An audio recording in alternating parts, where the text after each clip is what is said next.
Washington shakes off its COVID-19 isolation blues with the arrival of French President Emmanuel Macron, the first state visit of Joe Biden's presidency. The president felt that this was exactly the right and the most appropriate country to start with for state visits.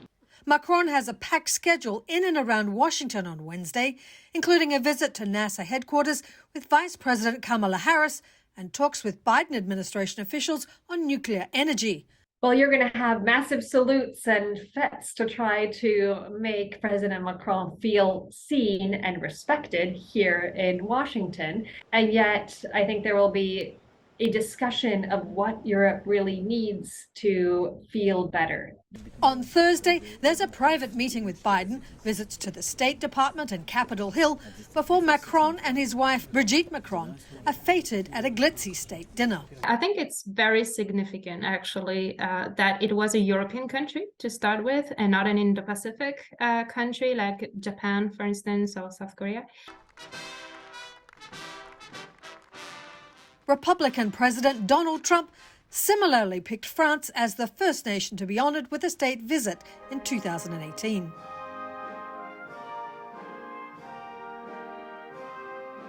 Early in Biden's term, the two leaders had to navigate missteps when the US announced a deal to sell nuclear submarines to Australia, undercutting a contract from France. To use an English phrase, what we did was clumsy. With bridges repaired, the relationship has turned around. Macron emerging as one of Biden's most forward-facing European allies in the Western response to Russia's invasion of Ukraine. But the war is also a source of tension, with Americans and Europeans both expecting to see more economic support for Ukraine coming from the other side. I think one of the big stake of the state visit is to prevent this misunderstanding to become really a threat to this transatlantic unity. Perhaps most pressing, concerns Europe has raised about Biden's Inflation Reduction Act, which includes tax credits to consumers who buy electronic vehicles manufactured in North America.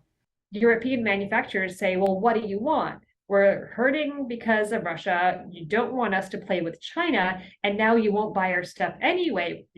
We're going to die.